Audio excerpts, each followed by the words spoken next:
Hello, listeners. This is episode 89 of the Double Cross Anime Podcast, Coronavirus Edition.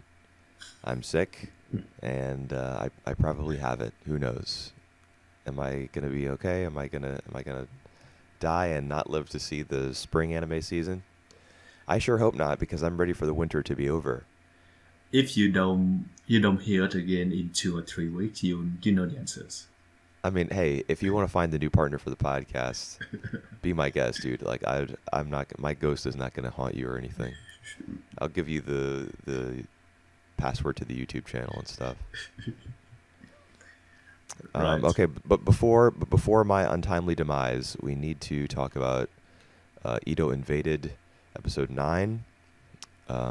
Keep Your Hands Off Eizouken, episode 8. Chihaya Fudu, season 3, episode 20. Magia Record, episode 9. And volume 5 of Oyasumi Pun Pun. hmm Well, obviously, we'll save the manga for last, as is custom. But which seasonal show should we start with, Mario? Um, I'm good with starting with Eizouken. Ah, the best one. Right. That is true. So we share the same sentiment then. I thought this was the best episode of Eizouken yet. I I would hope that like this is the end. Because I don't think like the last 4 episodes gonna top this. Yeah, I know what you mean. I think there's, like I think it was episode 4 where they screened their first short film, right? Yep. Was that episode 4? I think that's between 4 or 5. I would Yeah. say 4. Okay. So then this one they do it again and it's episode 8. So we're looking at like 4 episode kind of cycles that the Yep. show is going through. So in 12 we'll probably get the last one. Mm. And based on that schedule, I think, they'll have time to build up another little miniature arc and finish strong. I The hope so. Yeah, the thing is, will the next one gonna top this? Yeah, I don't know. This one was great for so many reasons, man. Right. Mizusaki became like maybe my favorite character of the season The with the idol girl, the Oh, right. model. Yep. Go on. Yeah, I mean, combine when you combine episode 7, the last one, where she was, we got that glimpse into her past about the things she's observed in her childhood and how that's helped her develop into an animator. Mm. And then in this one, the lengths that she goes to promote the film and speaking with her parents who had previously disapproved of her interest and the way that they saw eye to eye. Just really, really great stuff. Really good character um, progression. Really good attention to detail in terms of a human arc. Really good writing. Yep. Just very happy with it. It's a good thing that her parents are going to watch her anime and actually acknowledge like the strength and her will to make it happen. Yeah. And they see a lot of the detail as well. So they see like the movement. They know like they can tell that the animation is from their daughter Mizuyaki, and they can tell that where all this inspiration come from. I think that's really good. Yeah, they make comments to each other as the film is being screened. Yep. And they also, one of my favorite lines in this episode was afterwards when they're talking, outside the gymnasium or wherever they were. They're eating, Mm. what is it that they're eating? I can't remember. Yakisoba, I think. Yep. Yep. Um, one of them says to her, that was some good acting. And Mhm. it kind of demonstrates that they understand the link between what they do as actors and the kind of the behavior and the movement that animators seek to portray. Oh. They understand that that those two things are not completely separate, that there is some overlap. So that really helps to sell the idea that they have, that they are ready to support their daughter, because they see that she is following in their footsteps in some way. that's a good take because I don't really get what they mean by they saying that it was a good acting myself. Yeah, So I think they just understand that, sh- you know, that's what animators do. Like they take things that they've seen in real life or ideas that they have, and they act them out kind of yeah, with their pencil or with whatever tool it is that they're using. yep. They they put it down and bring it to life, the same way that a person brings a performance to life, Mhm. as it's being captured by a camera. But I think the good thing is like see even her and Asakusha when they saw the anime, obviously they're happy about like what they see what they saw, but they also wanted to improve. Like they just they just always like in the motivation to like to get better and improve on it. So I think that's a pretty a positive attitude.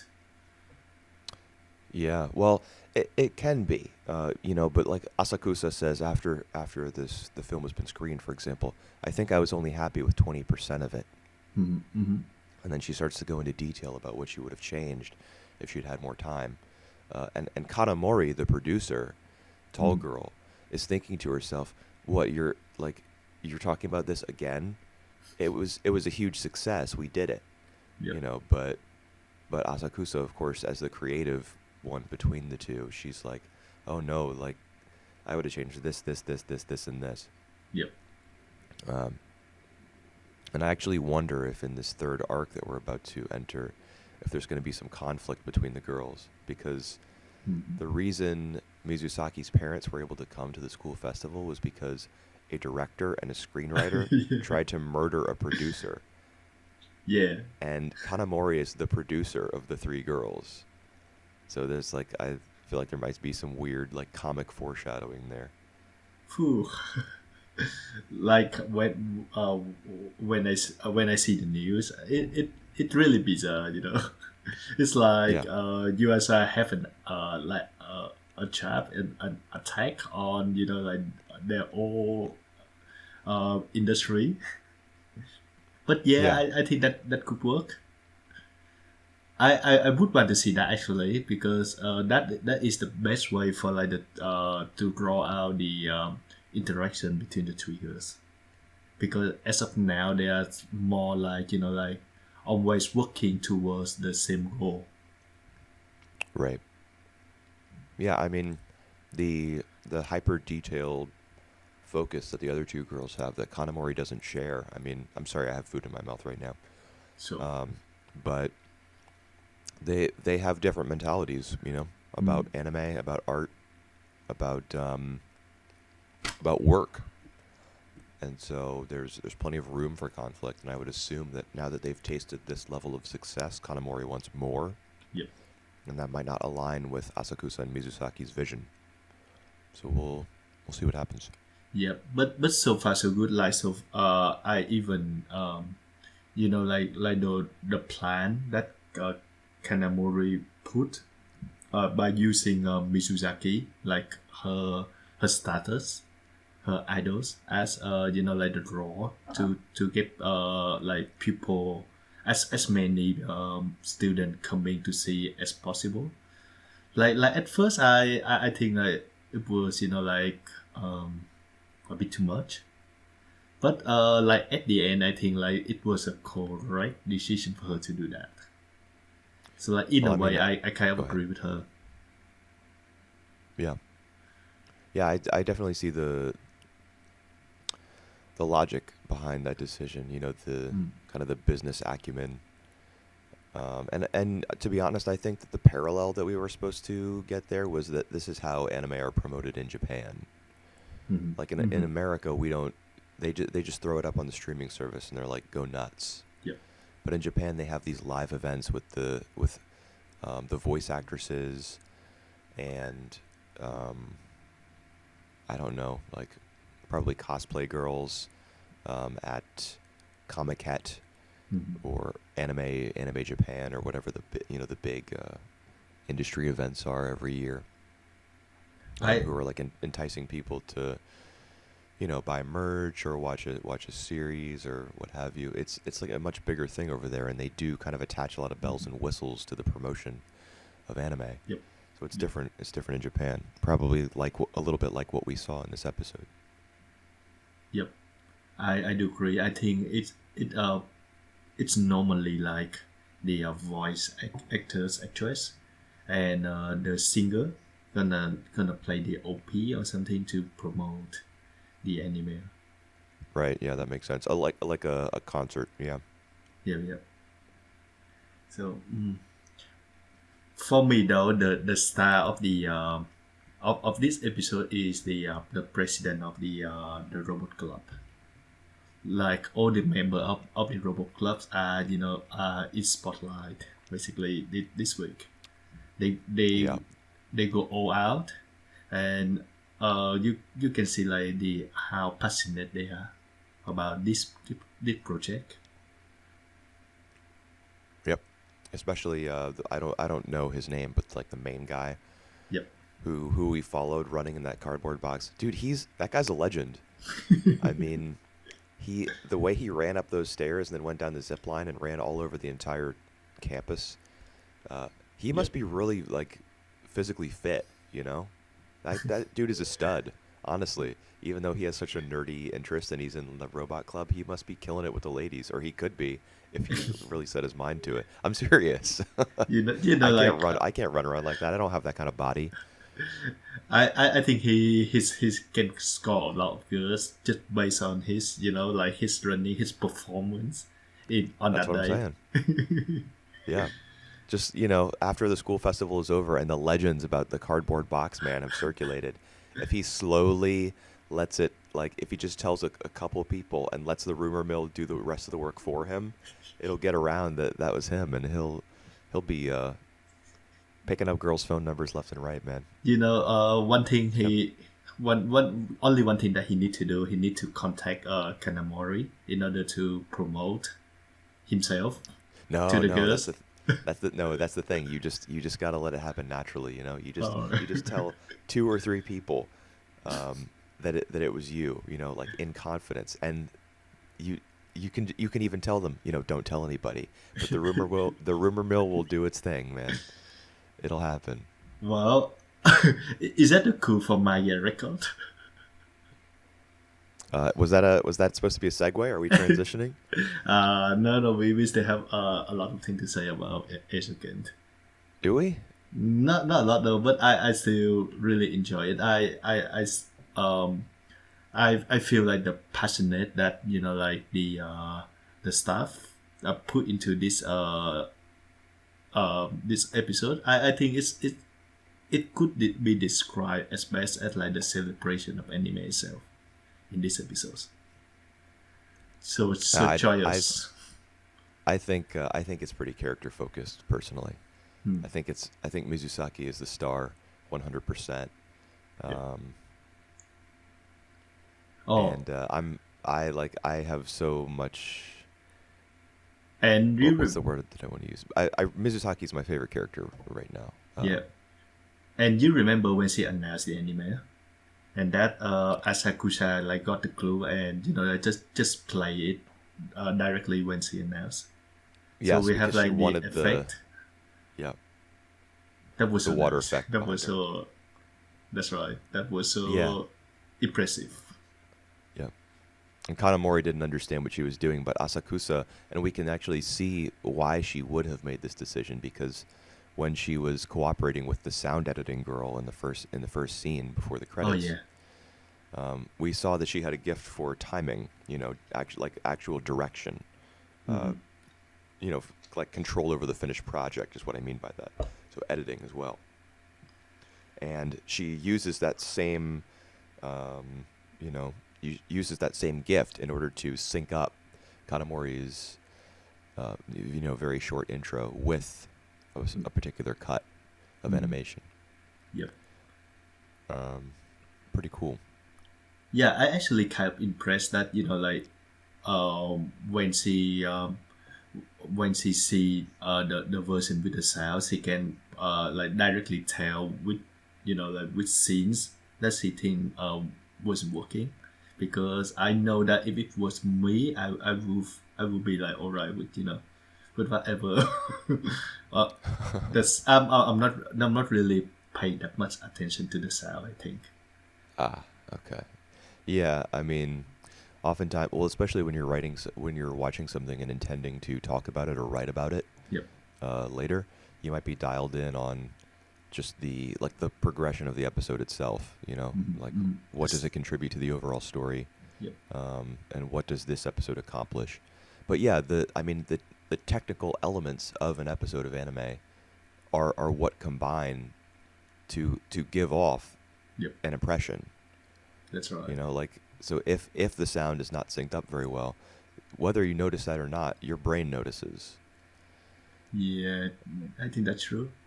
Because like for me, I don't think I can tell like it's safe for the lip syncs. I can tell like if like a second late or early can make that much difference. Oh, it definitely does. I Yeah. think. Yeah. Like, I'm watching Doro Hedoro right now, and there are a lot of Uh-huh. things I love about that series, but its use of music is not one of them. I think a lot of the music All tracks are right. pretty cool, Yep. but oftentimes they run too long in a scene. Right. After the action has slowed down, the song persists a little bit into the dialogue that follows, Mm-hmm. without kind of transitioning into a quieter or less aggressive patch of Mm. audio. Um, and vice versa. It has that problem, and I think a lot of films and television series, and they have that problem as well. Yep. Because sometimes a director is not concerned about how best to implement the the music tracks that he's been given, Mm. and it might depend on your workflow. Like maybe you don't get the songs until too late in the process. Like maybe the soundtrack isn't finished until process is underway, Mm. or maybe it's just not a priority. What have you? I don't know. Yeah, I think that's true. I think like the composer they will compose like the soundtrack before the production, but like Yeah, to put usually I think that's the case. but usually like to put everything together they have to be like the last one, like the sound have to be after the visual and the dialogue, I think. Um, Probably. I don't know. I mean, I know that a lot of Hollywood directors use temp music, Right. um, and then that can create its own problems. Yeah. So they often do have music. It's put into the scene from the very beginning of the editing process, but it might not be the actual score Mm-hmm. Mm-hmm. that they're going to be using. I don't know. In any case, I mean, with Asakusa on board, then these three girls won't have too big an issue, I guess, because she'll be keeping an Yeah. eye and an ear out Yeah. for that sort of thing. Right. All right. Can we move on to the next shows? Sure. Do you want to do the one that you Right. already Let's just mentioned? yeah, let's just do that as well. All right. Mega record. Thoughts. Yeah. I thought this episode was pretty good, actually. Yeah. I actually really enjoyed the episodes until like one of the random girl from the Wings of Magias appear, You mean and Alina Gray? Was her Alina name. Gray. Yep. Yeah. She I had just that. She reminded me of the blonde goddess from Noragami, who rides the tiger or the lion around. She had the uh, same hat and long uh, blonde hair. she just overreact for me. She just Oh yeah, I don't care about her.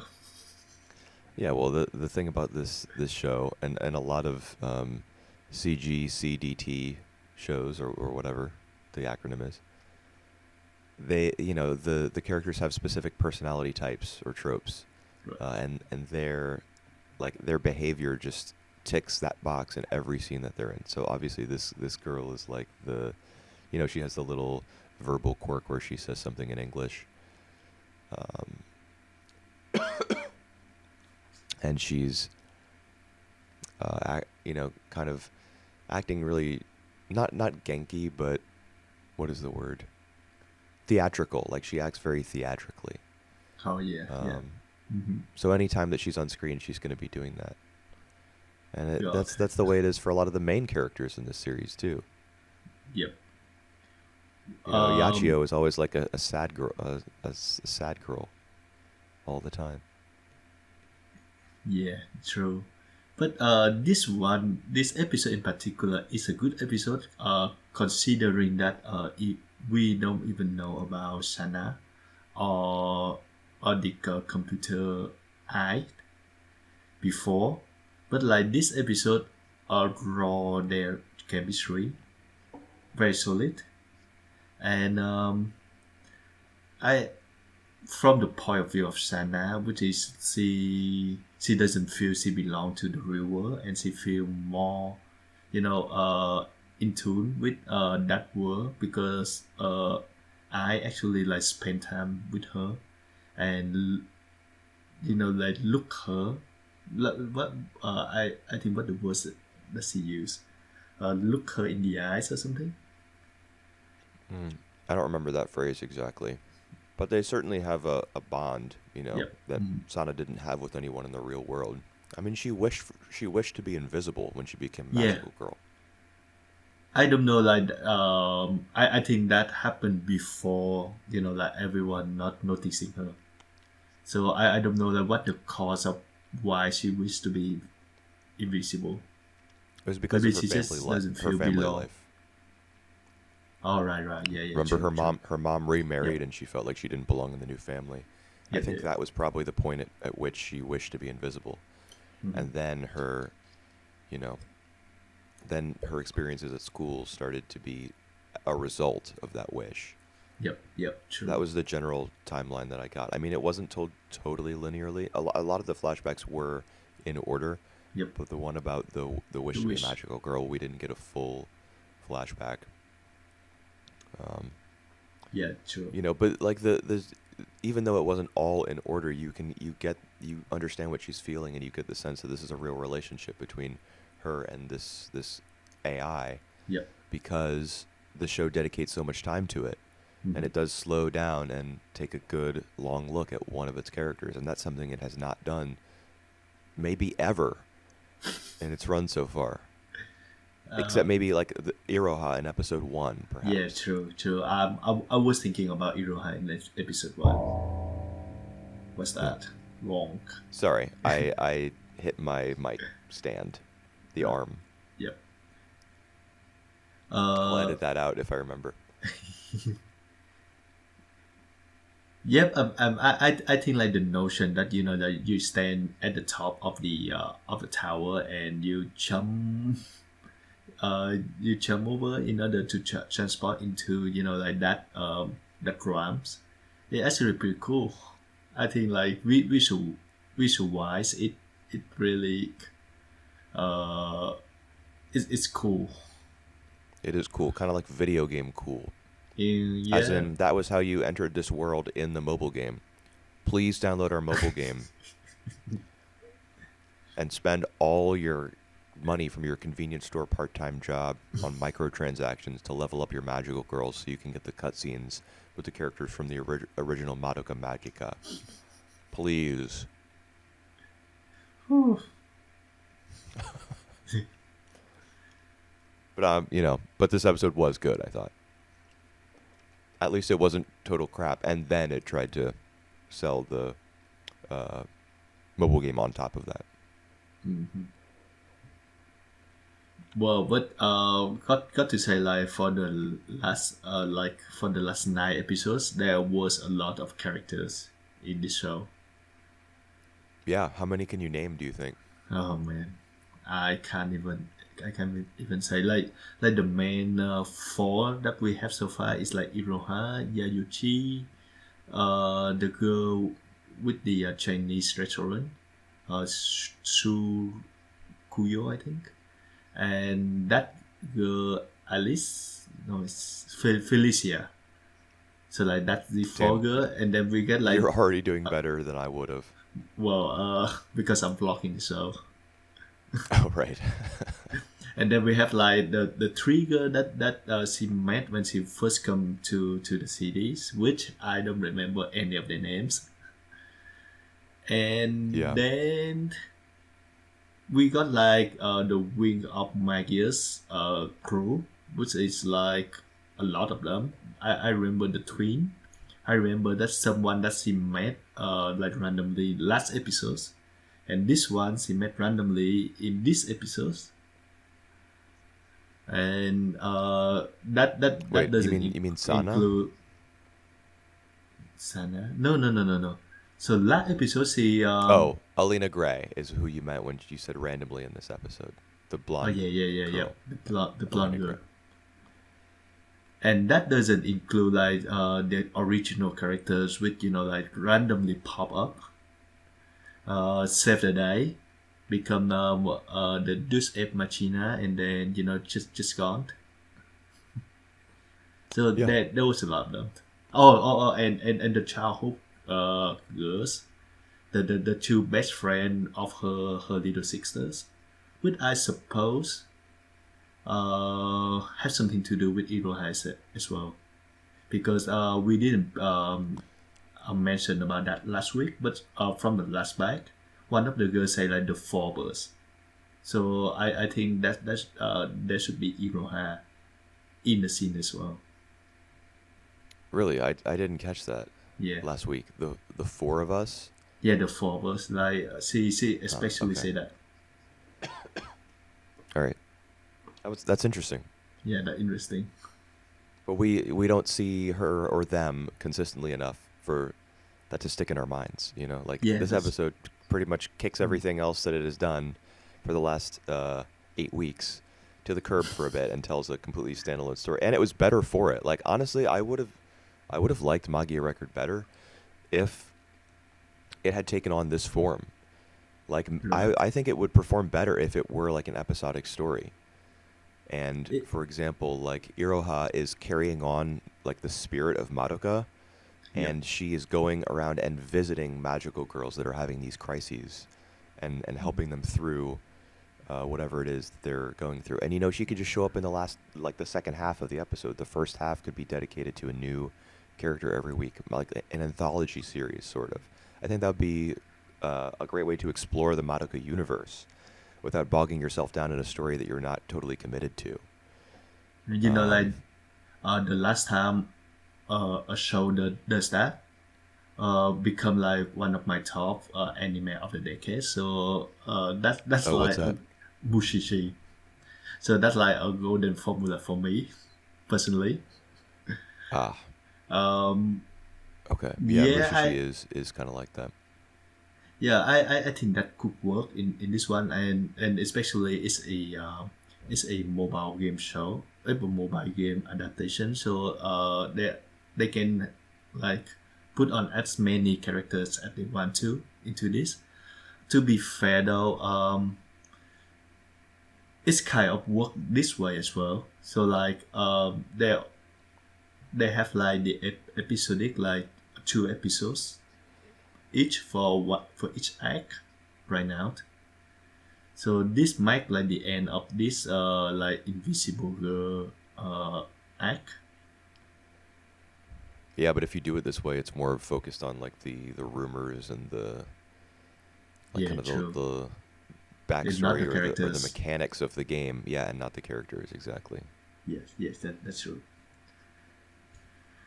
Well, But I shouldn't look a gift horse in the mouth. At least not too thoroughly, because I did think this episode was pretty good. It might be the best one of the show so far. I still enjoy the Certainly, first one the certainly. best. Yeah, that it was. The first one was pretty good. But that's the Should thing we move because on yep, because our concern is still the same. So it's we're not gonna be sure like the next episode, the next act gonna be like chuckling around the rumors and the plot instead of focusing on the characters. But for only they only have like 3 more episodes left. I would hope that they, focus on the Iroha quest to find her sister. We'll see. Yep. Yep. All right. Moving on to. You're not waiting for me to say something, are you? You can choose. I'm waiting for you to say something actually. Okay. Edo Invaded, episode 9. Yep. Inside Out. Inside Out it. What the hell happened in this episode? Jesus Christ! Like, I I I guess that it goes beyond our expectation. Would mean that it's it it doesn't defy itself. I just mean like it. I don't know what to say, man. Well, just rather than like giving an how do I say this? Rather than kind of scoring the episode on like what it did, or kind of trying to give a synopsis, or what am I trying to say? Just explain to me what happened in the episode, I guess. All right. Just thinking about this episode has scrambled my brain so badly that I can't even form a coherent sentence. All right. Like I think the gist of it is that Sakaido wake up in a dream within the ID world, and he knows it. So yeah, it's like in Inception. He have the ability to like change the past because he know what's going to happen. So he go to see the challenger, and in a kind of like cheated fight, one on one, which in which he allowed to use the gun, he killed challenger. Jesus Christ, that was so dumb. Turn out that the victim is Kaoru all along. Kiki is Kaoru.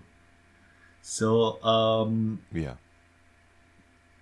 Kiki have the special ability to project her thought to nah. I think like she have the ability to project her dreams. Nah.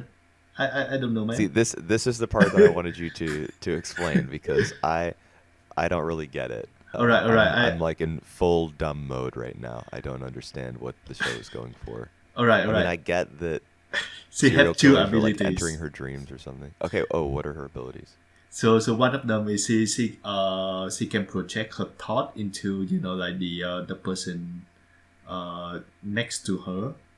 So like whenever a Sakaido mention about like something graphic or something, she will remember, and in turn Sakaido will know it, see it. And secondly, she can allow people to enter her dreams. Does she allow it? Is that like something that she consciously chooses to let people in? All right, so no, so she not allow it. So she people are allowed, people can invade into her dream, and in that dream she will be killed multiple times by serial killers. And I think that makes sense in the sense that like every time that Sakaido entered the dream of the crime, he will see Kaoru already being dead. So I think there's a link between that and Kiki always getting killed before she wakes up. Oh, I just realized something. Right. The reason that I think the reason that Sakaido has been so emotional about finding Kaoru dead in past episodes is because his experience of those moments is informed by what he did in the past when he knew her and spoke to her. He didn't actually spoke to her in real life before that. Right, but that's the thing. I think that this, like, he's time traveling right now in a dream. Yep. So he doesn't actually, like logically we would assume that he did not know who she was beforehand. But the Mm-hmm. thing is, like we're so many levels of consciousness deep right now, Yep. and there are cockpits to go to travel to other dreams and like dimensions inside people's dreams. So Mm-hmm. I'm pretty sure that like the show can do whatever the hell it wants at this point. Yep. Yep. Yep. Like it can say whatever it wants about what is real and what is an illusion or a dream. Yep. So I think the idea might be that everything that Sakaido is experiencing right now in this altered past, he will inform like subconsciously his experience of other people's subconscious because they're all linked somehow. That's why, Yep. like for example, specifically the episode where he is in the murderer girl, the one who's like ordering that guy who has a crush on her to kill people, put them in barrels and stuff. Yep. Yep. I Yep. can't remember all their names. Her subconscious is like that train, and we see Yep. that scene where Sakaido like finds Kaedu dead on that train, and he like kneels down and starts to cry. Mm-hmm.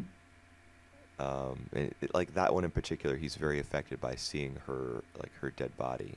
Mm-hmm. So I feel like you're like no matter where your experience is of someone's subconscious in this show, Mm-hmm. it's linked together. Even if you enter one person's well on January 1st in the real Mm-hmm. world, and then Mm-hmm. you're extracted, and then you enter another person's well on January 2nd, Mm-hmm. the experience of those two subconsciousnesses is somehow linked together. Like they don't happen a day apart in this other dimension. Yep. That I don't that know if that makes any sense at all. that kind of makes sense. What that gonna have any relevant in the future plot though? I don't know. Like that's the thing. I don't know where the plot is going. Uh, I mean, we know his mission now is to kill all the serial killers who is it? enter Kaedu's brain. Oh Yeah, God. I mean he says that All right. that's his job. I All mean, right. obviously Two that's not things. the instruction that's being given to him, but that's what he's decided to do Right. because he has a limited amount of time. He doesn't know when he's going to be pulled out of the dream or the subconscious. Yep. All right. Two things. First, remember like last week, um, they enter into who's Momoki's Yeah. ID, and Momoki said like it's a trap, and we still haven't found what trap that's gonna be. I mean, I think the trap is that he is now in Kaedu's. And he He's going to can enter live. Kaedu's mind, Uh-huh. and which is like a death game. You know, he's going to be doing battle against a bunch of serial killers and shit. I don't know. Maybe Yeah. in Kaedu's Uh, subconscious, if you die in the game, you die in real life. I don't know. Maybe. I also remember Kairu mentioned something about like serial killers really attracted to her, and that including him as well. That was he said. I was a bit taken Yeah, aback by that. because well, the show has it's pushing the idea that Sakaido, Hondomachi are both Is it? serial killers. I guess. Not that we know of. He just killed like one person. No, you can't be a brilliant detective unless you are a serial killer. Huh. Yeah, Who Sakaido did has he kill led before? multiple. We haven't seen a bunch of his kills. We've seen two. He's killed the Challenger. Yep. Like we saw him do that in this episode, but in the past, in the real world, he just came into the Challenger's home and shot him dead in the chest. Yep. And who And else we've did also he seen kill? him talk to one of the previous serial killers from early on in the episode. We saw him Oh. talk him into suicide. Yep. Yep. I think that would be And the same to there's- this to this guy this week. the What guy? facelifter, the serial killers, the random Oh yeah, serial killers. yeah, the facelifter. That's right. Um, Like when he said like because he know the face kill the facelifter. So I was at first I was thinking like he might be one of the um, killers that we have seen before. So I was like, oh my god, why don't I remember this guy? no, we haven't met him yet. I don't think. Alright. But Sakaido probably knows who he is Yep. because he was like, or does he? I don't know. Yeah, he does. He knows a lot about the facelifter. He knows. He even said that the facelifter is like sitting. Like his room is sitting next to him at one point in the So prison. he recognizes him right away, Yeah, because yeah, in this version of reality, he hasn't forgotten his identity. He has all his memories and he knows who he is and yep, who his wife and daughter are and stuff. yep. Yeah. I Um, don't I don't know, man. This wasn't just like a left turn. We just went completely off the rails in this episode, at least in my opinion. all right. So I still think that this is not what I expected, but it's still like interesting to see like how it's will go from here. Huh. it's just gonna be a bunch of serial killers killing each other and stuff. Hopefully, I don't know. hopefully not. Yeah. That's the one. That's one thing I wanted to mention. We've seen only 2 kills from Sakaido, but there's been dialogue to indicate that he has done that sort of um, like suicide encouragement in the past. Oh yeah. So, Other people have killed themselves, like because he comes out of people's subconsciousness with like perfect knowledge of what to say to them to manipulate them, because hmm. he's been inside their mind. And so he's used that before in order to kill people, and that's like why he's so twisted, which is a side of him that we don't often see, because oftentimes when we see his character, it's as the brilliant detective after he's lost his memory and his identity. Yep. But in the real world, he like has that power over people and has used it multiple times in the past. Um, I still thinking that like John Walker is some kind of another personality of Sakaido. Hmm. Maybe. I mean, that that sounds like the kind of thing this show would do at this point. Like in episode 12 or something, that would be the reveal. Yeah. And then, because this is going to be 13 Yeah. episodes. I 13. So we're gonna have like 4 more. Yeah. There's still a lot to unfold. Oh, yeah, buddy. Well, I was mentioning like I have like 2 points. I just mentioned like the first point. I forgot the second one. I need to write down. both of them. Nah, I have like another point that I want to make. Was it about Sakaido's family? Second of Nah, not really.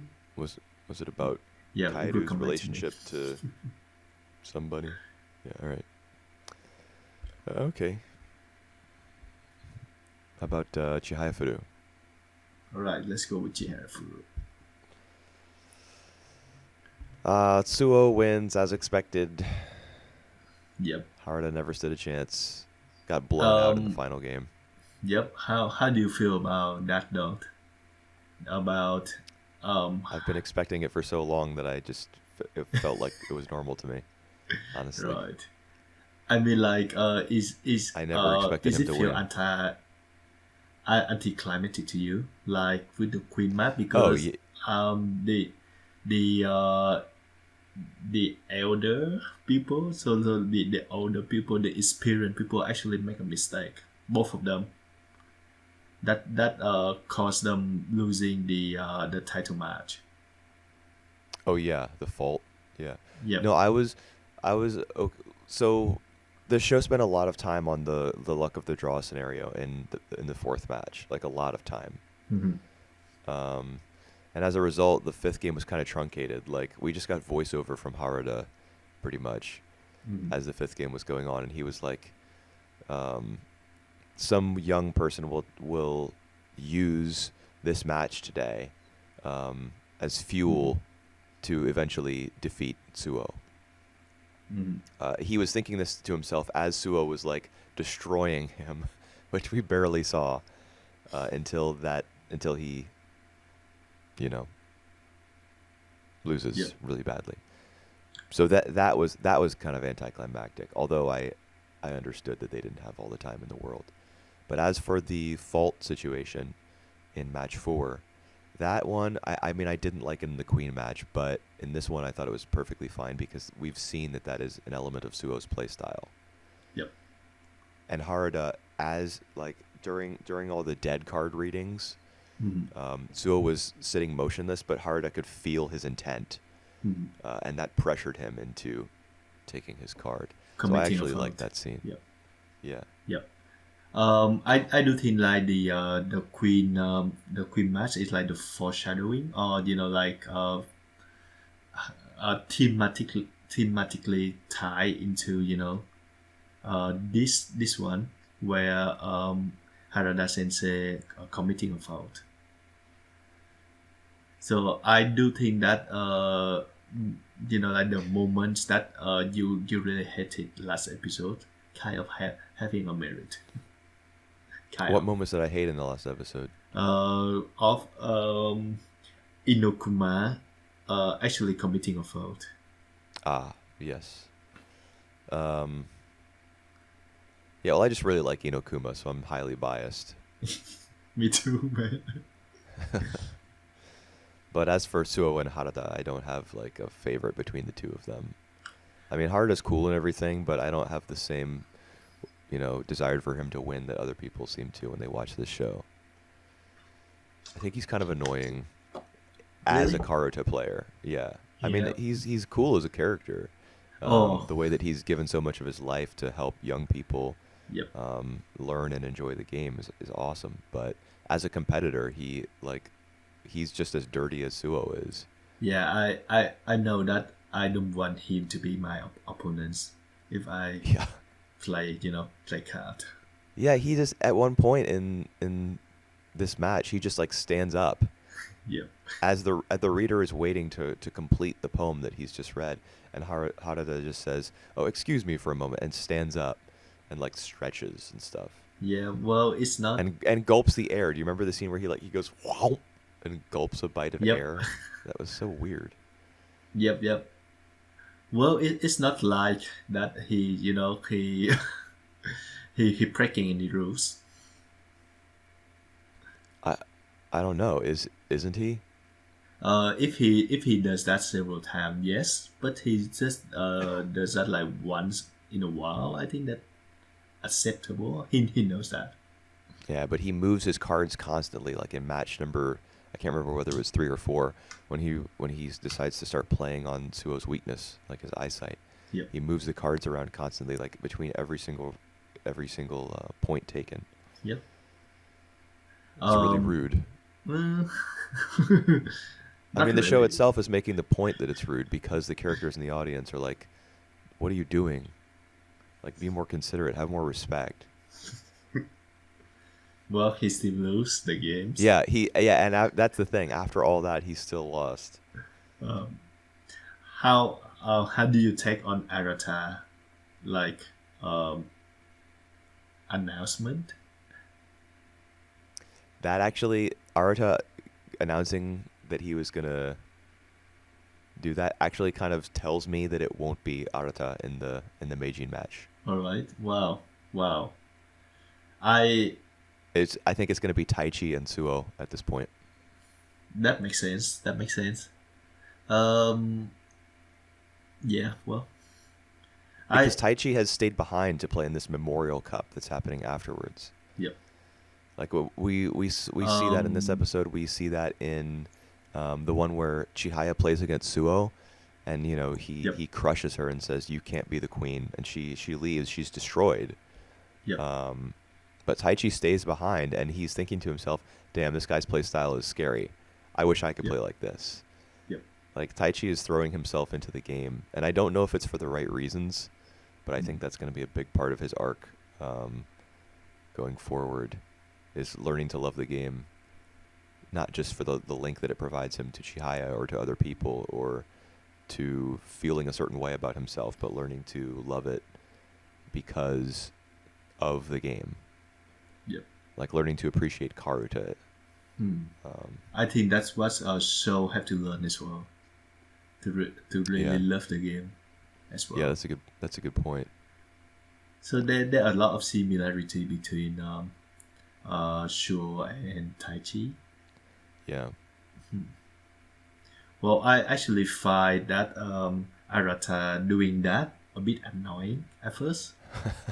Yeah. Like what he do like in the middle of like of Shuo, like actually doing a live review, a live Interview. Yeah. interview, yeah. But yeah, I think Chihara Furu can be dramatic at times, and this is one of these moments. I think like on the point though, leading up to the Beijing and Queen final for the next year. So I think that's gonna be like their stop point, their end games. I think for the whole series. What will be? The next year's Queen and Meijin matches? Yeah. That's what I think. Oh yeah, for sure. Yeah, it's all leading up to that. Yeah. And it's gonna be at this point. I'm like 90% confident that it's gonna be Shinobu versus Chihaya and Suo versus Taichi. It's not gonna be Arata because that like you don't raise a flag like that as an author and then just follow a predetermined path for an entire year, and then just put that character in the finals as they declared. That would be. Yep. That only happens in like shonen series. Where everything is about the main character getting stronger and like being the best. Yep. I do think though that the Taichi and Arata match, like the challenger, I think, gonna be very difficult for Chihara. For sure.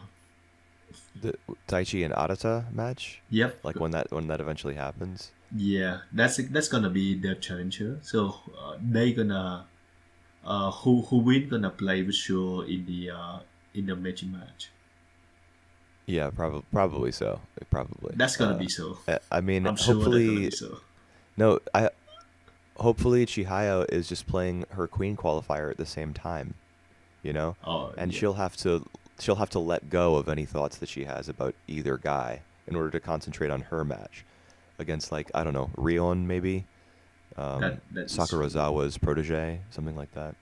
Yep. Uh, Actually, they are in the same prefecture. Yeah, the same so region, like east the same versus region. west. Yeah. Yep. Yeah, I don't know what the show's going to do about that. Finding a suitable rival for Chihaya in the Queen qualifier. Mhm. That's So gonna be maybe it'll interesting. introduce and develop a new character the same way that it did with Inokuma. Yeah. Like a new rival Hopefully. for Chihaya. That's still a really good moment of Inokuma this week, though. Yeah, dude, absolutely, dude. Yes. Man, that is like one of my favorite moment in I think in this second core as well. Yeah. It's all about, I think, perspective. Oh my god. Yeah. Rion's grandmother, I love the way that she said that Yep. it feels like when a young person stands still, they're planting a seed. Yeah, that's know. really nice. And that basically exactly what she does. Like she having a baby, she planting the seed. Yeah, and it's not a permanent thing. Yeah. That's why she's so sure that Inokuma will return to the game, is because she's just standing still for now. She's just working on something now, but that something is going to grow. True. It's not as though Inokuma is going to need to nurture that seed forever. She won't be stuck there, Yep. for tending to it forever. She's only standing still at the moment. And that's why it's so fitting that like she turns to Sakurazawa and starts to cry afterwards. Yep. Because she may have come to terms with her loss. Yep. But hearing it phrased that way, she realizes that this doesn't have to be the end, and in fact, this is not the end. Right. And so that makes her defeat that much more bitter. Yep.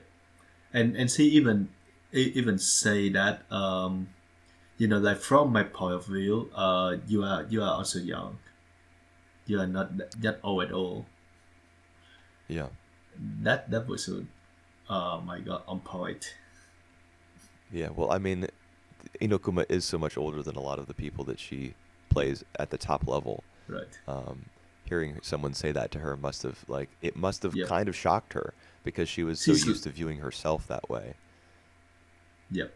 Because she always thinking like she like double the age of like all the opponents playing against her. Oh my god, that was so great. I hope to see more of Inokuma. I do think like this is the end of her act. Like we're not gonna see her anytime soon. Maybe until next year, until she deliver a baby girl. I hope.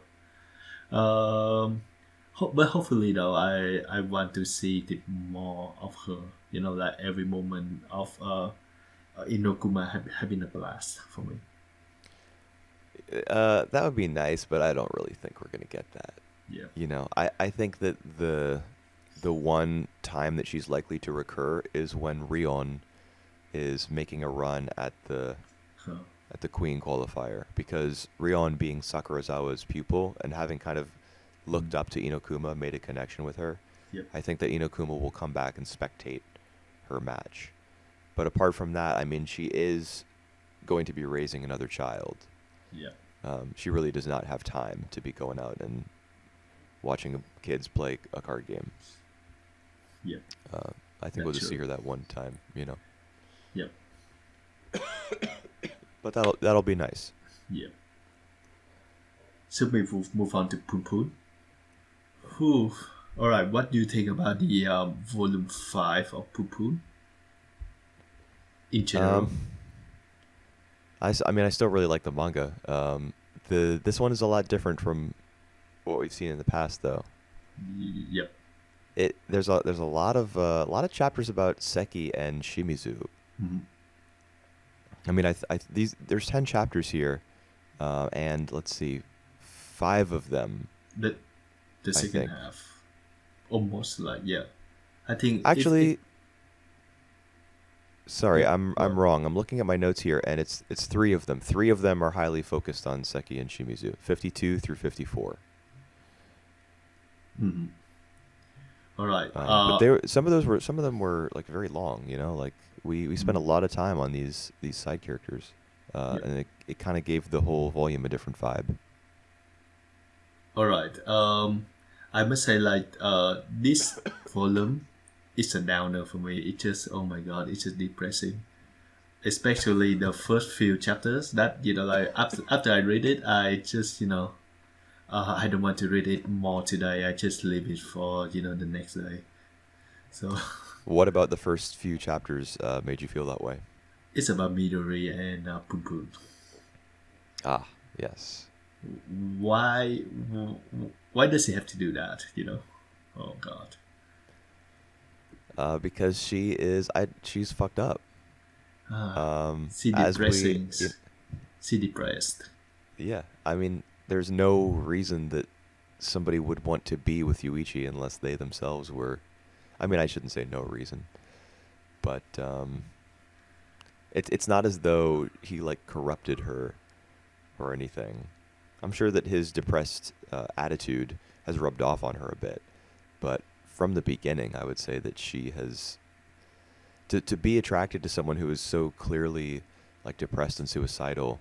Mhm. I think you probably have similar you would have to have similar tendencies. Okay.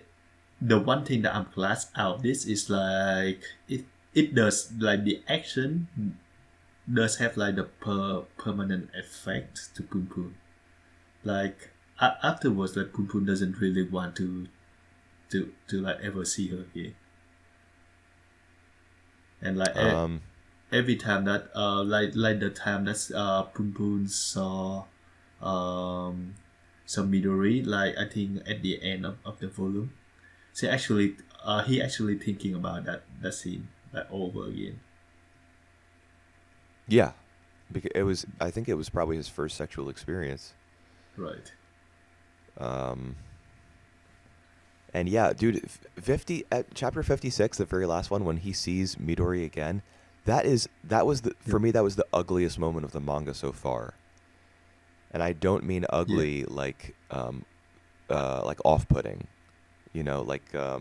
unpleasant to look at. I mean the scene where he thinks to himself he wants to like rip out her pubic hair and her Yep. clit, and what does he say that he wants to Yep. do with them? Like throw them into a ditch somewhere. That was Yeah. Yeah. so That's what like he said. I recoiled in my chair when I read that. Hmm. Uh, that was frightening to me. Yep. Ugh. Well, It was that's gross. that It poo was poo the disgusting. manga It for was you. ugly. Yep. Yeah, but this is on a different level, man. Like he's this is like borderline mutilation that he wants Yep. to commit. Just off the back of jealousy. Well, Just it's because just a random he kid thought, you know. no way. No way. Poon Poon is now that he's in the thick of puberty, all of the darkness that has this kind of surrounded him as he's grown up is like completely Mhm. meshed with sex. And so Yep. now the feelings of self-hatred and self-destruction that he's been dealing with and sadness will be turned outward and Yep. filtered through a sexual lens, Mhm. and that's how we get thoughts like this one. Yep. And Um. I was like, oh, this kid needs professional help. Like he's headed for an institution. Well, Who thinks that shit? I would say like every characters in the family need professional help. Like when Yeah, yeah. Midori, when Yuchi confessing that like he having an affair, and that he had to pay 2 million yen to to shut up. I was like, oh my god, like he fucked up again. And then Yeah. Midori, like I can see why Midori getting so depressed out of this. And then she does that. But Yeah. I would say like the manga nail, like not nail it, like one of the best moment for me is like when the rap happened, is like it's almost like no dialogue. And then like afterward when she give the present to Poon Poon, I don't remember what it was. A mirror?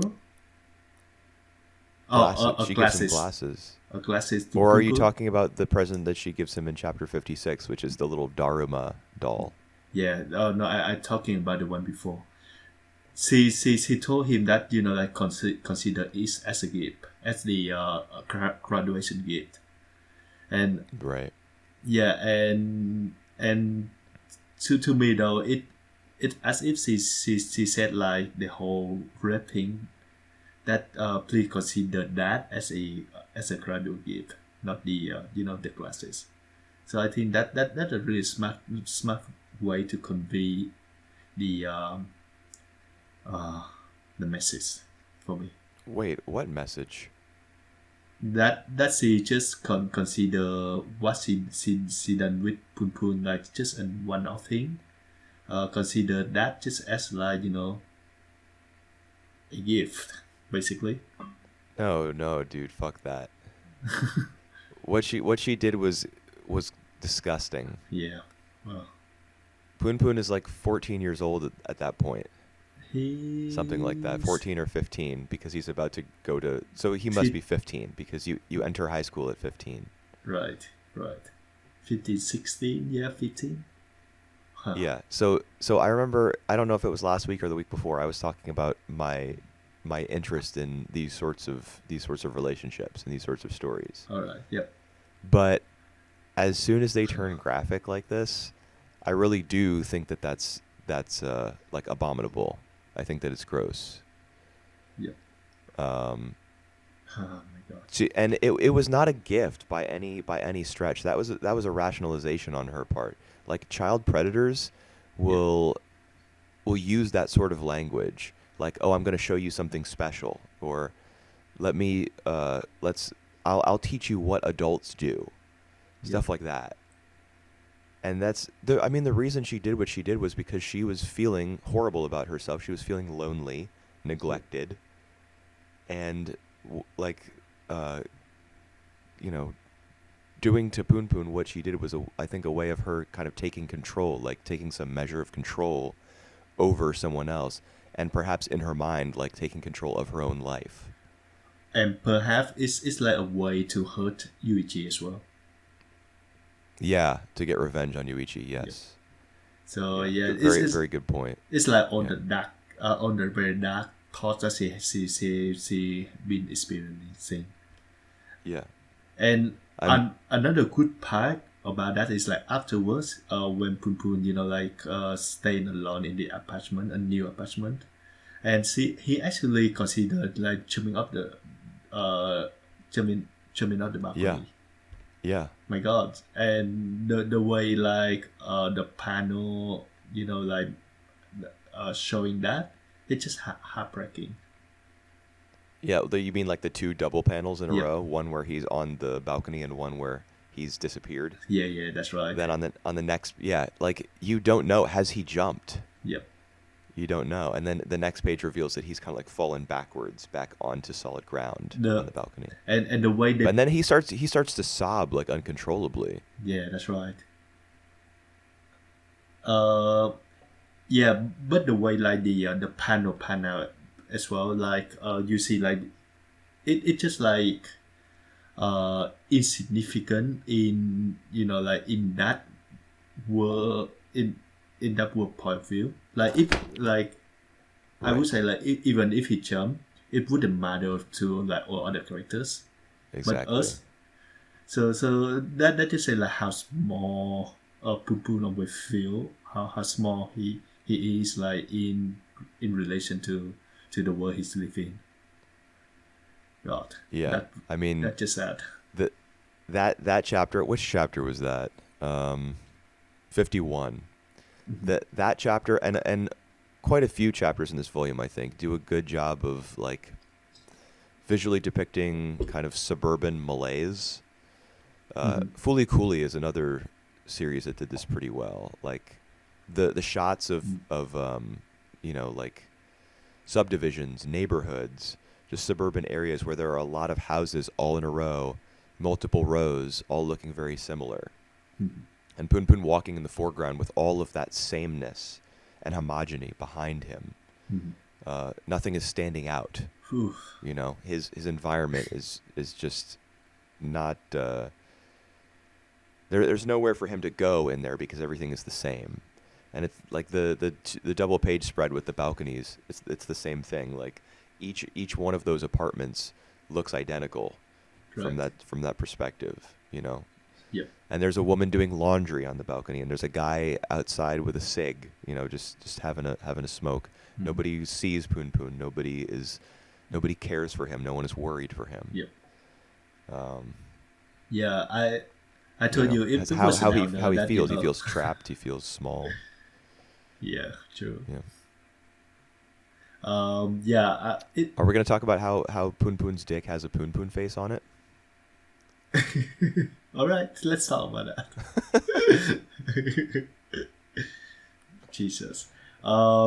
Yeah, I do agree with you that the Seki and Shimizu segments feel different from Poon Poon point of view. I think mostly because Seki the way the manga approach Seki is more direct. So we hear a lot of his inner thought, and he Yeah. have a lot of inner thoughts. He's been like wondering about the world. Like I think that's good for him that he's done that, and that is play a really good contrast between like he what he think about himself or about what he thinks and what he behave, because like the outwardly the way he behave is like he doesn't care about anything. He doesn't go to school. He, like just slack, lacking, um, doesn't do anything at all. Well, he does write his name down and Shimizu's cell phone number in order Right. to try to get people to call him to do odd jobs. Yep. Um, you know, and that actually he gets a client pretty quickly, and Mm. it turns out to be a pretty heavy first job. Yeah, well, he actually doesn't really care about, like the he have to kill someone until the very last moment that he changed his mind. I don't know. I think the fact that he was swayed in that last moment, that the weather was so nice, I think Yep.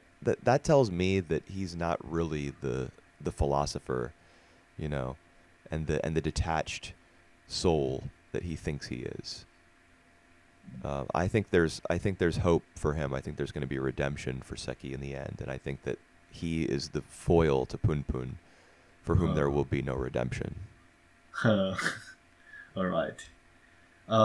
Yeah, like all of his like inner narration tell you a lot that Seki is, like deeper than he's appear to be. But I think he's currently having the same problem with Pum Pum, that, like whatever he does, whatever like his good intention is, people just see him as a kid, like a woman actually just throw water to him because he trying to, like teach her a life lesson. Yeah, but it's not like I completely understand why she did that. Yeah. I mean, first of all, he's speaking to her kind of patronizingly while she's in this terrible emotional state, having asked him to murder someone Mhm. just like a week earlier Yep. or just a couple days. I don't know. I think that Um, I think that was on the same day. Like everything on the same day, I Same think. day, really? But it's not Huh. it's not that important the point. Okay. I mean, I think it. Well, I guess not. I don't know. Yeah, but what is it that he says to her? First of all, he says, "You're prettier when you smile." Like, so this is some 14 or 15-year-old Yep. kid uh, making comments about a grown woman's appearance. Yeah. She could have thrown water. She could have thrown water on him for that. I don't know. Um, but then what I It, can't remember. What is it hold that on, hold on, that he says to her? hold on. I'm gonna ask you that for this for real. When you comment on, like, you have, you look great when you smile like that. Is that considered like sexual harassment to the girl? Um, I think it could be. In this Right. context, no. But if it's Right. like a boss in a working environment, telling a female employee that she looks great when she smiles, yeah, I think that's sexual harassment. Yeah. My God. All right. If they've known each other for months and months, and they work together pretty closely, and they've seen each other outside the office for social, like in groups with other coworkers and stuff, and he says that to her like offhandedly one day. Yep. No, no, but if their relationship is kind of distant and he's like 2 levels above her and he just says that one day, then yeah, I think that could be interpreted as sexual harassment. Whew. All right. I need to be careful then. I might like do all this, like a kind of toddler remark. Just because Well, I I think mean, so. if you're a coworker with that person, you're not their boss. There's no like power dynamic in play. Then I think it's fine, But All right. not you.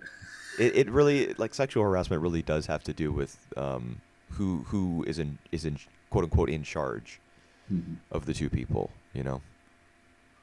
All right. Anyway, Let's get that's back not to what we're Siki and talking yep, about. and his sexual harassment remark.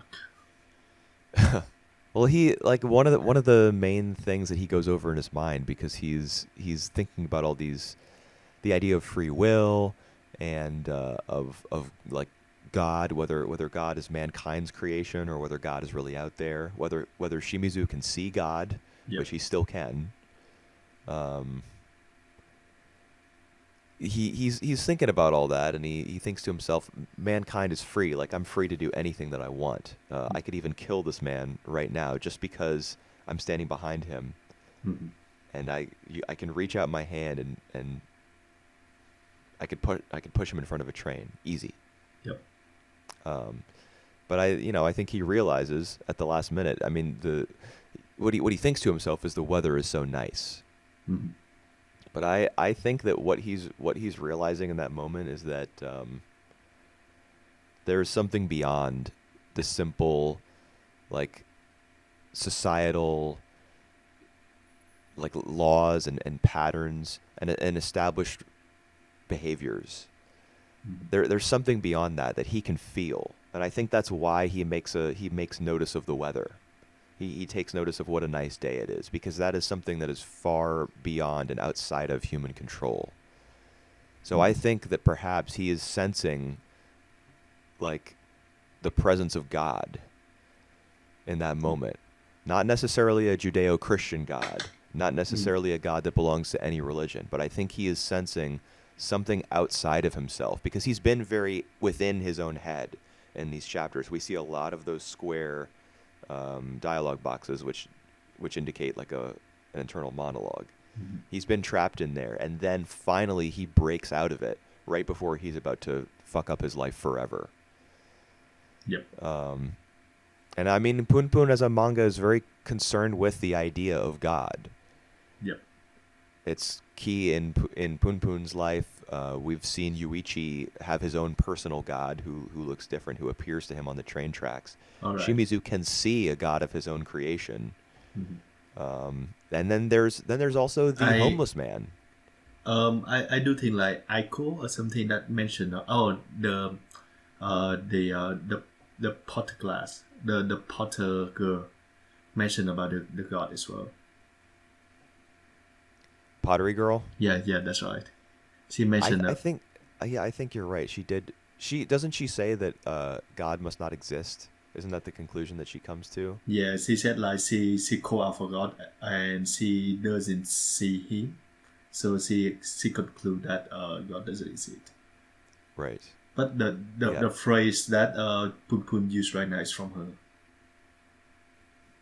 What do you mean? Ahoy, ahoy, something. Oh, yes. Yeah. Tingle, tingle. Yeah. Yep. Yeah, like many of the characters in Punpun are concerned with they're like looking for God, or they're concerned about whether he can hear them, or they think he's not real, they think he is real. Yep. And I think with the introduction of this homeless man, what was his name? Toshio? I wrote it down. Yep. Toshiki. So Toshiki. So he's the homeless guy who Midori sees when she's walking through the street. She thinks that it's Yuichi because he has similar glasses, a similar hat with a little bauble on it. Yep. And he's introduced in that way, kind of as a one-off sort of character, but then he begins to recur, and he thinks that the world is going to end in 5 years, and he's like recruiting comrades in order to like fend off the end of the universe. Yep. And Shimizu, is it Shimizu who gets involved in that? Yeah, Shimizu to help. Or Seki? With that, yeah. It was Shimizu, okay. And then there's that moment when Punpun leaves the karaoke place in chapter 55, I think. And Toshiki and a bunch of other people are on the roof of a building playing the melodica. Yep. It's such a...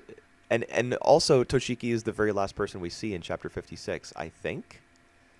He says, like, the end is coming. Something along those lines. So, Punpun is kind of headed in a spiritual or, like, supernatural direction, I feel. Yep. Spiritual, I'm alright with that. Supernatural is a bit out of Punpun world. But yeah, I think it's heading in the spiritual. For now, though, I don't really care much about those Toshiki story.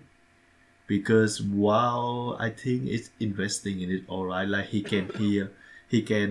said like he can um, hear the pattern of God from the music piece from what he listened or something Yeah. along that line. Um, yeah, they need to build up more to that, you know. For now, it's just weird, Well, I mostly. think I think they did a nice job of. Yeah, it is. Oh, it's definitely weird. This is the sort of ugliness that is like the more traditional, visually off-putting ugliness. Yep. Um, that's what he embodies. But I think they did a nice job of introducing him. Like very, Mm. the scene where Midori mistakes him for Yuichi, kind of acclimates us to his presence, I Hold suppose. on. He might appear before that. Remember that on UEG flashback where he walk on the on the street with like a lot of people coming in.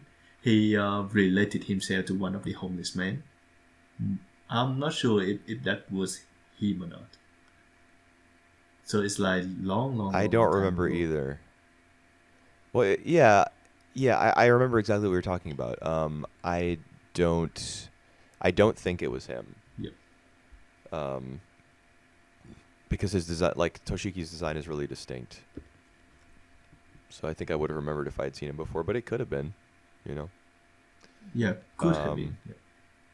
but I like the way that his character is introduced, and in fact, I like the way that a lot of these stories are connected Hmm. in this volume. Hmm. For example, Seki's client, the woman who wants to kill um, her ex fiance, Yeah, yeah, yeah. he is cheating on her with Midori. Oh, is it?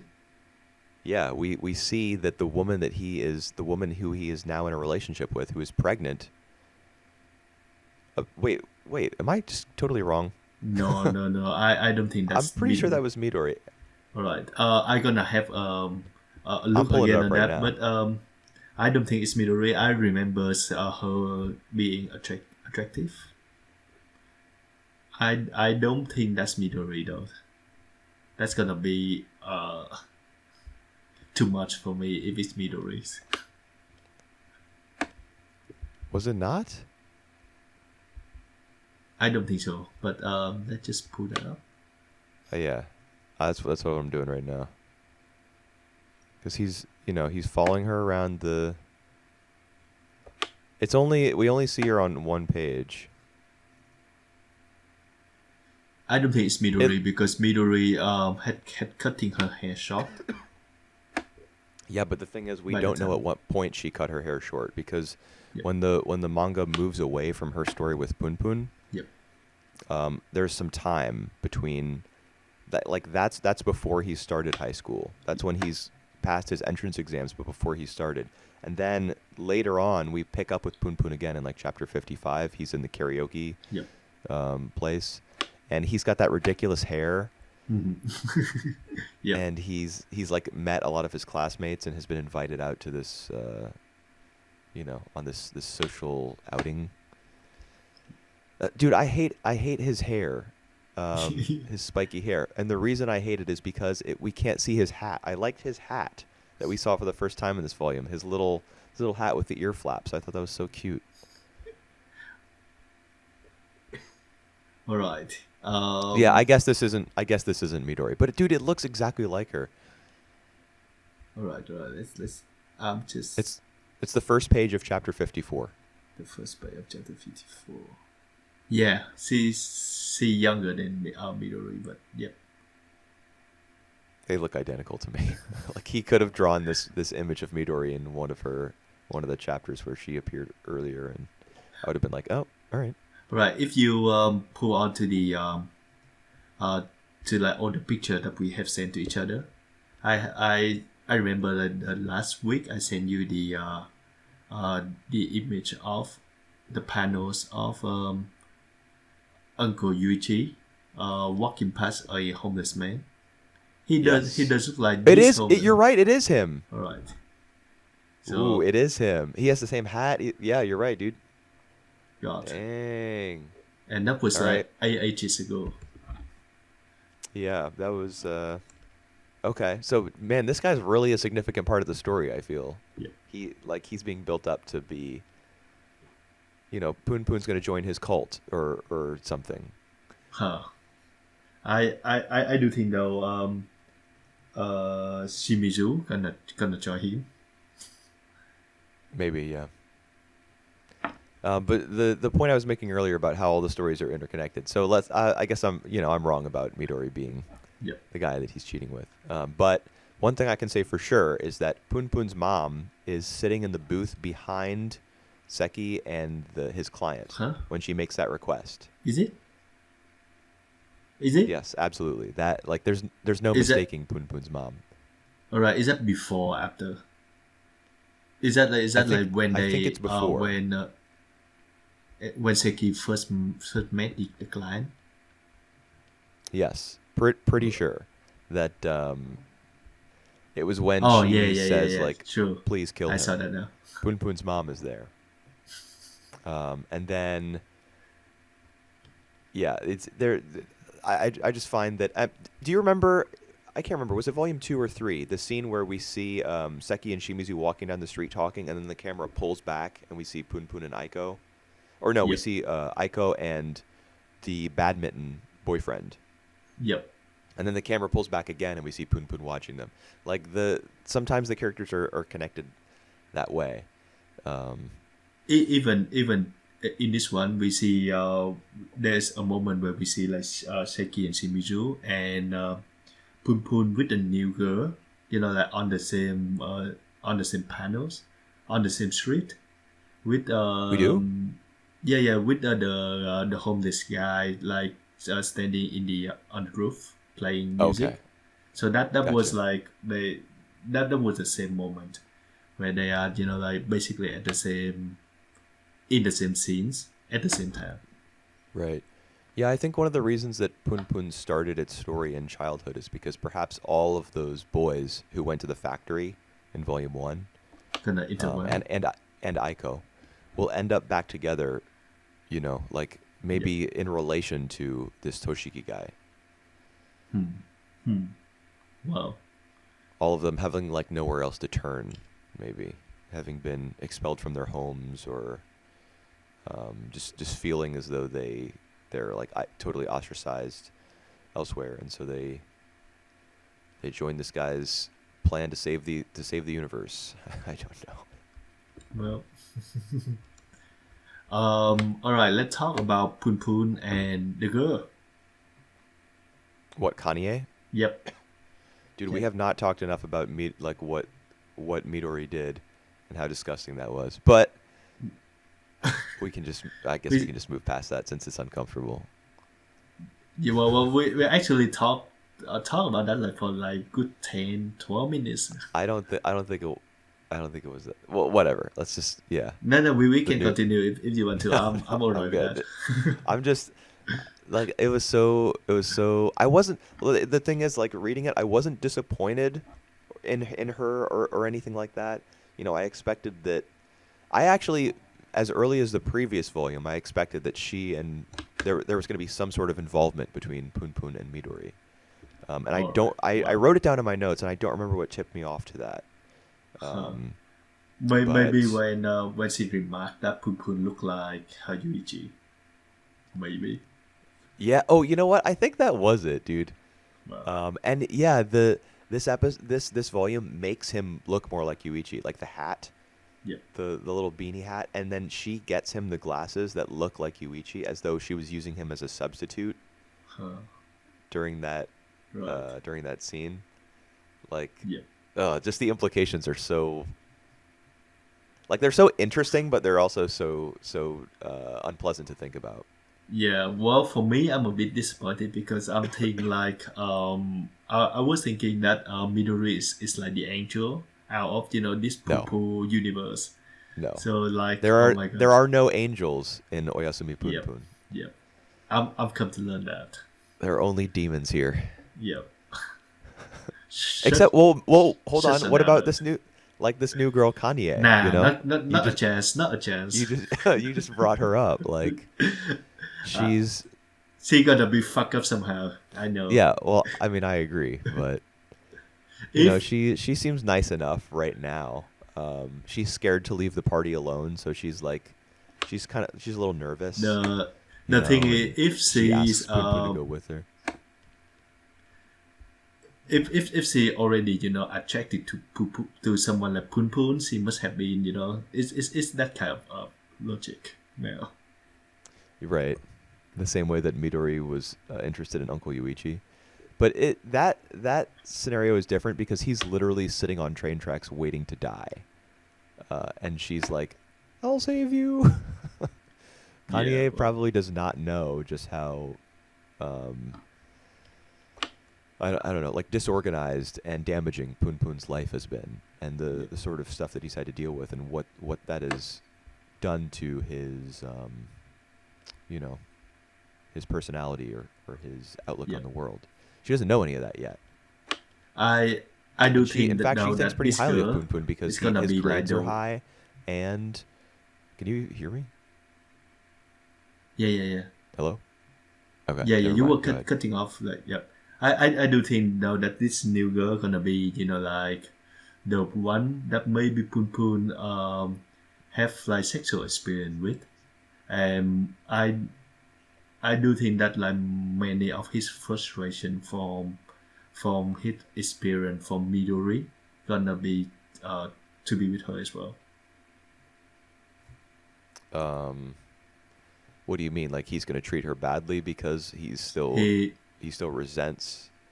he gonna not treat her badly though. It's just like when they like having a sexual contact, he gonna like maybe withdraw or maybe just like become increasingly violent to her. That's mistreatment. Yeah, and I know, but like based from his like his mistreatment himself, and and Yeah, I and mean, the thought and the thought that he gonna like the thought about what he think to Midori, like pull off her poopy hair and clitoris and put yeah, it down to the sink that's or something. yeah, that's no a ditch.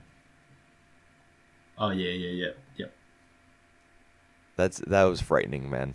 yeah. That freaked me out. Yeah, I'm sure that whatever he has going on with Kanye, and I mean, it's interesting that he asks her out. Yep. He's the one who says, "Do you want to go somewhere fun with me this weekend?" And Yep. then she says, "Let's go to the art gallery," Yep. which Poon Poon has no interest in. Like, I love the way that the manga, when it's explaining his thoughts, Mm-hmm. says Poon Poon had absolutely no interest, but dot dot dot, and then it doesn't finish that thought, and then the obvious conclusion to that thought is he wants to do the old in and out. Do you remember reading that Oh, line yeah. in the Yep. first Yep. chapter of this volume? The old yeah, I'm sure he wants to do that with Kanye because she's his age. She seems to be interested in him. She's cute, and Yep. so he wants to do the old in and out. Um, Where is Aiko? I miss her. he does think of her during the scene Right. where he's having sex with Midori. Yep. He thinks of her. I think afterwards. No, right at the moment they having sex. Oh, really? Yep. Okay. Yeah, that scene was hard to sort out, kind of. Those a couple of pages where he's like we're inside Poon Poon's head, Yep. I guess, and he sees Aiko, and then he also sees in the air like a vapor trail through the sky, and then a Mm-hmm. scene of it raining, like an exterior shot of it raining, Mm. and then we get one particular panel where it's two children looking up at the sky and pointing, Yep. and we And the don't know red. who they are. Yes, and it reminded me very strongly of chapter, I think it was 17, where there's Yep. that rainstorm that puts out the fire at the factory, Mm-hmm. and we see an image of two kids on the street, looking up at the sky, as the rain is like Yep. clearing. And I went back and checked, and they're not the same children. Mm. Maybe that's But just I like want, a visual motive. yeah, I don't know. But it always really intrigues me when I see something like that because so many of the like characters and events in Poon Poon are kind of abstracted. They're drawn as birds, or we Uh, there's always something that's kind of a layer between the truth of what's happening and us as the readers. yeah. Like for example, Poon Poon's penis having a little smiley face on it, or not a smiley face, just a Poon Poon face. You know, like there's always something like that going on, like a little trick that Asano is playing constantly as he's writing and drawing. Yeah. But these moments just feel so, and it's really amazing to me that like in this particular panel with the two kids, like it's so clear that this is distinct from everything else.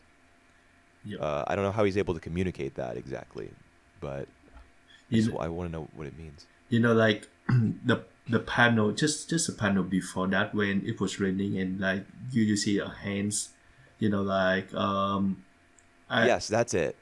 yeah I think like that could very well mean that that hands is like um um the to uh to touch the rain, like to see if it rain or not, but it's very well mean like like the like Pun Pun just ejaculate, Yeah, and that I thought about that it could have been semen, um, but I don't. Which chapter was this? um I'm just on it right now, but I'm not really sure which chapter was it. Hold on. 50. 50. Yeah. That was the rape Yep. chapter. Yep. Yep. Yep. I mean, it turned consensual. I think Mhm. but the way she initiated it was awful. I know. So let me go to. Okay, yes. So we see Aiko, we see the vapor trail, the hands outstretched. I mean I do think it's water. I think Yeah, but it's the woman hands that we got here. that's true. Yeah, and then you see the kids. Yep. There's the vapor trail. Huh. Yeah, I don't know. What does it mean? Yep. Yeah, it could. I mean, there's a pretty strong case to be made that it's ejaculate. Yeah, Oh. because of the fingernails. You know, that's probably Midori's hands. But the panel that follows immediately is the kid pointing up at the sky. Right. Yeah, I see You that. know, so like the fact that those two images are back to back makes me think that it could just be rainwater. You know, because I'm making that link to chapter 17 where the rain, um, you know, the end of the factory arc, I guess. The rain I coming down and then clearing away. I think it's supposed to be like it's supposed to have double meaning. It could be taken like either way. Yeah. I just want to know what the real answer is, you know. But of course, it could have been designed with two meanings in mind, or more, Yep. or it could have been just something that Asano like felt that he should draw. It could have even been something Yep. that didn't have a clear reason behind it. All right. I just sent Hard you to figure a out. screenshot where I just mentioned like on the characters are in the same panels. I see it. Double panel. Yeah. So is that Shimizu and Seki off to the left, That's right. having come out of that building, and then and then Poon Poon with his stupid hair. And then Bro, put that hat back on. That hat was yeah, baller. true. And then like in the alley or something, there was a mafia, a gangster who yakuza, who come after like a random a random person who was eating in the same shop with Seki and Shimizu. Did you get that? I think I remember. I think I remember that. Yeah, in the background, like he walks around them and then behind them. Yep, yep. Yeah. Huh. There's another mention of Yakuza in this volume as well. Oh The right. taxi driver Remember I who told you. like Remember I acts as a told you about therapist. the. Yep. Oh shit! Are we still? Can you still hear me? Yeah. It's just like cutting on and off. Okay. Because I X out of Skype for a second, but that's weird that we're still connected. Huh. Anyway. Um. Remember the weird like white lies that I told you that like on these Hmm. on the panels that they having um when the screenshot I just gave you, it actually does have connection with the music that they playing. Mm, It looked like I the don't know. musical You can, flows, you know. yeah, the five strings, and he talks about those five strings. Yep. I think um, it could be that they're the strings that like stretch across the universe and Hmm. connect everything and everybody, like that he's talking about. Um, but I like you can kind of see even in that image that you sent me that the musical staff Yep. that he is creating kind of with his conductor's baton is distinct from Hmm. all of the little twisted light beams or whatever they are, you know, because it starts over there where all the players are, swoops off to the right, moves out of Hmm. frame for a second, and then curls up to the left. It's Yep. kind of isolated in its own little section, Yep. whereas True. Yep. um, all the other ones are doing their thing on different parts of the screen. Yep. Yeah, All but I right. think there's a good chance that they do represent like all the events of the manga being kind of connected in like a metaphysical way, sort of, Mhm. kind of like this guy Toshiki is talking about. Yep. So maybe I don't like know. in 5 year time. So Black Pun is like 15 at the moment. So it's gonna be Yeah, he like just entered high when school. he like 2021. And I do think that this might be like the end of like uh, of the story for me.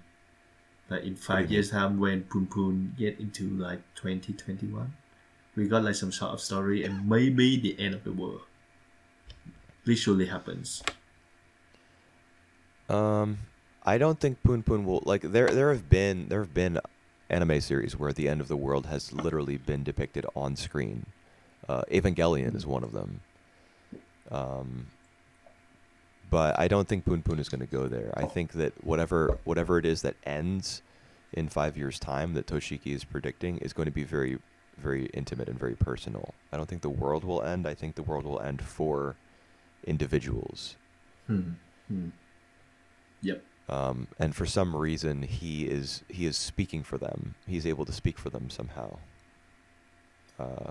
Even at this point, 5 years before it's going to happen. I don't know.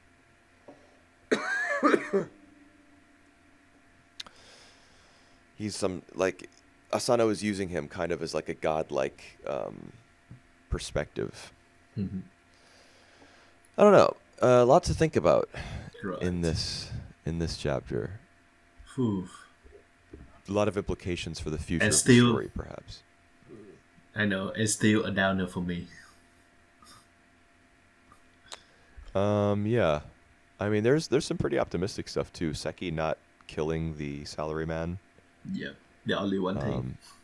Yeah, looking up and real. Well, you know, Kanye is so far also a bright spot.